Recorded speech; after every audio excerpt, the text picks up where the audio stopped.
The UNA softball team picked up 3 wins last weekend in Gulf South Conference play. We'll talk about those wins in this Lion Vision update with UNA head coach Ashley Cozart. And Coach, your team has now won 7 games in a row after the 3-game sweep over Christian Brothers. So here we are, our final weekend series. This team is really playing some pretty good softball right now. We are, 7 in a row. That was our goal, starting it off, and that's what we've done. And the key is our bats. We've been hitting the ball, which I've been really proud of, and so really proud to have that 7 in a row, and just gotta keep it going.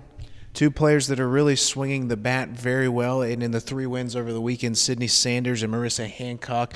Let's talk about Sydney Sanders for just 1 second. I feel like this is the 3rd, 4th straight week in a row we've been talking about her. 5 for 9 with 2 doubles, a home run, and 4 RBIs. And on top of that, she also played in right field this weekend. Yeah, Sid's just one of those kids that's really come on strong for us. She's, I think, 2nd on our team in batting average in the conference. She's got 6 home runs in the conference. I think she's 2nd, again, behind Marissa in RBIs. So as a freshman, she's just filling a huge role for us, and she is. It was nice to be able to put her in right field this past weekend if that's where we need her, and she did great out there and has a great attitude, and I'm just really proud of the role she's given our team. Marissa Hancock over at first base, the junior, she hit one of the hardest home runs I've seen hit at the UNA softball complex. Actually hit on top of the scoreboard. If it hadn't hit the scoreboard, it might have ended up on Cox Creek. But you look at her last 7 games, she's hitting .588, a very tough out. She's worked her average up over 400, 403. That's 2nd or 3rd in the conference. So as the season winds down, her bat is really carrying us right now. It is, and I'm real hard on her. So I tell her all the time I appreciate how hard she's working, and her hard work's paying off. She's doing a great job, and she's just a presence in our lineup. And when she gets up to bat, we feel so confident in her. We just hope we have someone on base for her. But that home run was a shot, and we were down that inning, and she really gave us momentum and helped us. So really proud of her and the season she's had.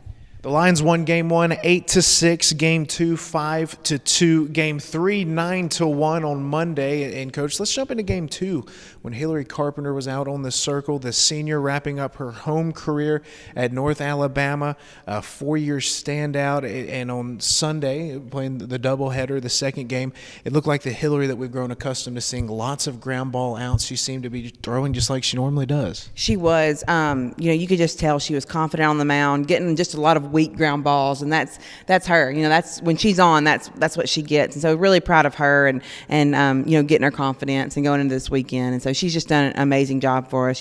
One of the freshmen that came in when I got the job, and so I'm really proud of the job she's done, and she's just been amazing for the program. Region rankings came out this week. Your team was in 5th place. Oddly enough, we win 3 and we drop 2 spots in the region rankings. But with 3 games left, there's still a lot that can happen. But just being in the mix, we're right where we need to be as the season comes to a close. We are. I mean, as up and down as the season has been, we're right there. And we've put ourselves in a good position. It's really in our hands. We don't want to be that team where you're just not sure and you're having to play your way in. Right now we're in, and we've got to keep that spot. And if we can keep it, I like where we're at for sure. And before we preview this weekend series with Valdosta State on the road in Valdosta, Georgia, let's just talk for a moment about what's on the line this weekend. We could finish anywhere from 1st place to 6th place if we win 3 games, if we lose 3. A lot can happen depending on what every other team does in the conference. Every week it's been the same story, 1 through 6 wide open. So once again, heavy implications this weekend in terms of the conference seeding. Definitely.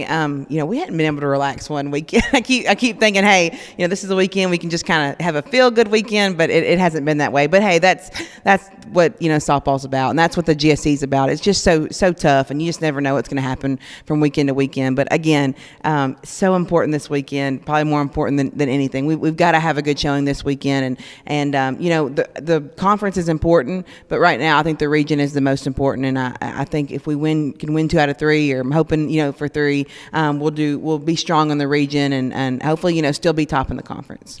Winning 2, winning 3 against Valdosta State will be a very tough challenge. This is a Valdosta State team, year in, year out, one of the top teams in the conference, in the nation, in our region as well.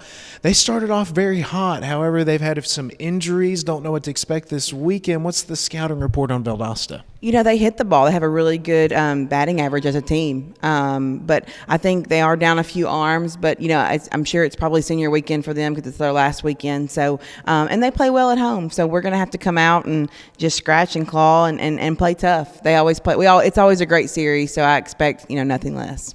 Big weekend for UNA softball as they wrap up the regular season on the road, taking on Valdosta State. Postseason implications, Gulf South Conference seeding on the line with the 3 games. Be sure to visit RoarLions.com to keep up with UNA softball.